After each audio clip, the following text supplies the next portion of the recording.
Survival horror.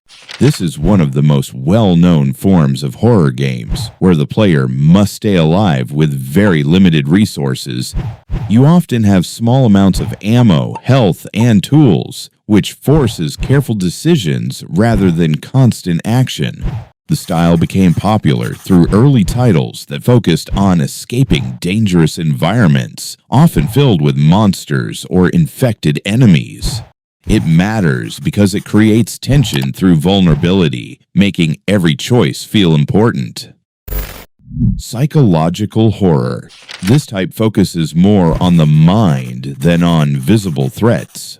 Instead of relying on constant danger, it builds fear through atmosphere, uncertainty, and the player's own thoughts. Strange environments, unreliable memories, and unclear reality are often used to make players question what is happening. It stands out because the fear comes from within, not just from enemies on screen. Action horror.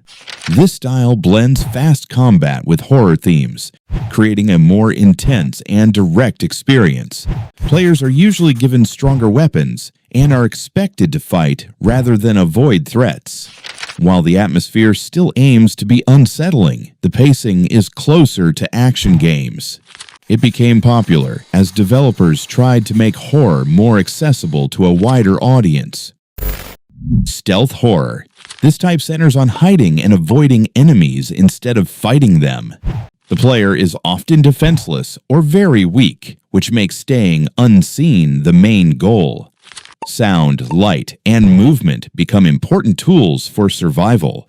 It creates a quiet kind of tension where even small mistakes can lead to danger. Puzzle horror. This style mixes fear with problem solving. Players must explore environments, find clues, and solve puzzles to progress. The horror builds slowly as the player uncovers more of the story.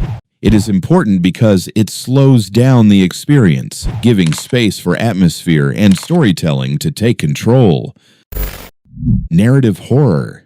This type focuses heavily on story and character rather than gameplay difficulty. Choices, dialogue, and events shape how the experience unfolds. Many of these games feel similar to interactive films, where the player guides the outcome. It matters because it brings emotional depth, making fear more personal. Multiplayer horror. This form involves multiple players, either working together or competing. Some players may survive together while others take the role of the threat. The unpredictability of human behavior adds a new layer of tension. It stands out because fear is no longer controlled by the game alone, but also by other players. Found footage horror. This type presents the game as if it were recorded footage, often through cameras or handheld devices. The visuals may feel raw or unstable, adding to the sense of realism. It draws inspiration from film techniques, making the experience feel more immediate and personal. VR horror. This style uses virtual reality to place the player directly inside the environment. Movement, sound, and scale feel more real, which makes even simple moments more intense.